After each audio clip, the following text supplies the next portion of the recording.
Hello, and welcome to another episode of the Good Boxing Podcast with your host, Josh Sias. My voice is back. I'm feeling pretty good. It's a beautiful Saturday, and honestly, tonight we have a bunch of good fights on the roster. First things first, I just wanted to give you my prediction for the Maurice Hooker versus Vergil Ortiz fight.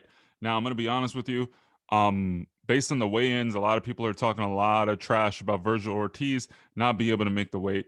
He was over point zero 0.06, and I'm going to have a whole breakdown of the double standards in boxing and is everything basically not fair or unfair for certain fighters because of their performance and cutting weight, etc. But that's another episode. For now, I want to focus on the task at hand. Who's going to win tonight's fight? Is it Vergil Ortiz or Maurice Hooker? I'm also going to touch on the Demetrius Andrade versus Liam Williams fight.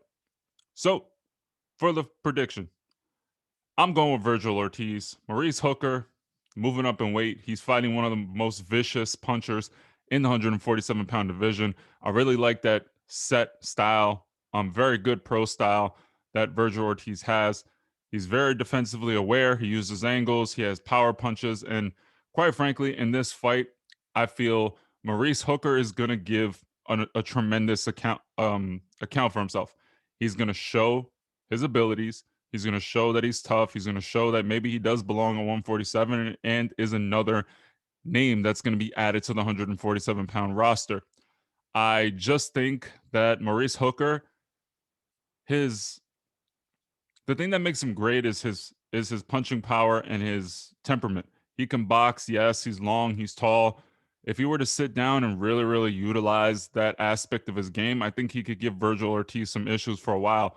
But when you look at that Jose Ramirez fight, you saw Maurice Hooker showing signs that he could deal with the vicious punches of the 147-pound division. If you don't know, Jose Ramirez should be a 147. He cuts down tremendously in order to make the 140-pound division. And that's why he said after the Josh Taylor fight, if he did win, he would probably move up to 147 pounds where he will feel a lot more comfortable. But in that fight, Jose Ramirez pressured him. Robert Garcia was his trainer also. You saw that the inching kind of walk down style got to Maurice Hooker. And since he is an offensive minded fighter, he does like to open up.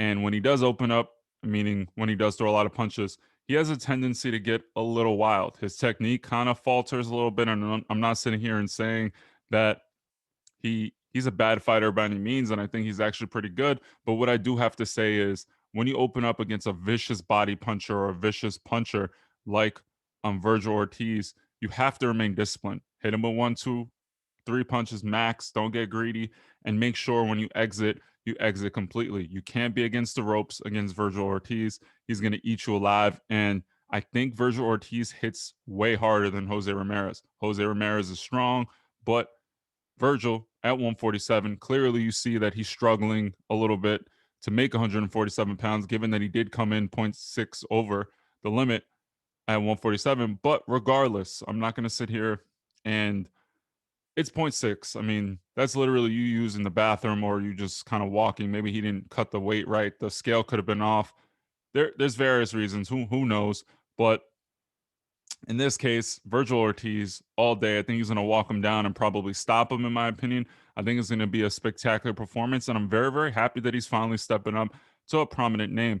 Maurice Hooker, sure, he's not 147 pounds, top tier welterweight, but he's certainly something that we want to see. And I don't mind progression and development. You can't fight nothing but killers all the time, but we got to let these fighters develop. And no one said that he's the best in the division. No one said that. And if he's not proclaiming to be the best yet, you got to let the kid develop. And he's a good prospect. I think he's going to be very good at the weight for a long time. He has a very pristine amateur background. And with Robert Garcia at the RBGA Academy, his family, his dad, I think it's just going to be a match made in heaven. So just moving on to the next one, Demetrius Andrade versus Liam Williams. I think it's going to be a fight where I really do I don't want to say or wish any bad upon anyone, but I'm tired of hearing about the boogeyman. Honestly, I know the boogeyman's probably going to win this fight, and I think he's going to outbox him due to the fact that he has very good skills. He can box on the back foot, but there's just something, in my opinion, that's missing from Boo Boo Andrade. I know people call him the boogeyman, but I have another episode coming called is the boogeyman real? I don't know if he is. So in this fight, I do expect him to do what Demetrius Andrade does. He's going to lull the fight, going to make it difficult for Liam to come in. The game is called hit, don't get hit. But even at doing that, I think just Andrade's style is not very pleasing. I do like his boxing IQ. I know he has a pristine amateur background as well. He's an Olympian. He's been through that whole thing. But I don't know what it is. I just wish he can step up, show the world why people have to fight you. Right now, you haven't really made a case because even your highlights, you're not really showing that you're that scary of a fighter. I think Canelo will eat you up. Truthfully, I know people think, oh, Canelo's afraid of him, but Eddie Hearn put his best 160 pounder in with Canelo Alvarez, and he destroyed him. He's putting his other best 160/168 pounder in with him, and Canelo's going to beat him. I'm a Billy Joe Saunders fan, but Canelo's going to beat Billy Joe. Um, Andrade, sure, you do have skills, but being tall against someone like Canelo Alvarez is just not enough. You need to bring it. You need to kind of fight, like be offensively strong and have a good offense. So I don't know this fight.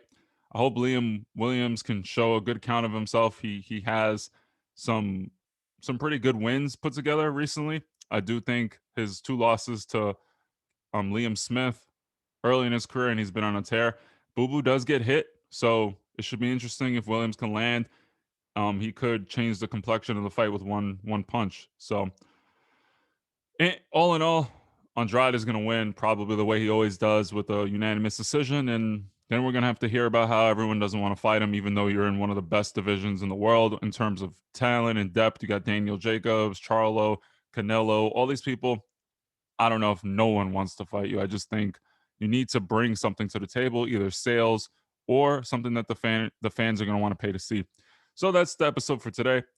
Um, Feel free to follow me on the Instagram at Good Boxing Podcast. Also, if you haven't yet, follow me on the YouTube channel, Good Boxing Podcast. Thank you. Have a great day.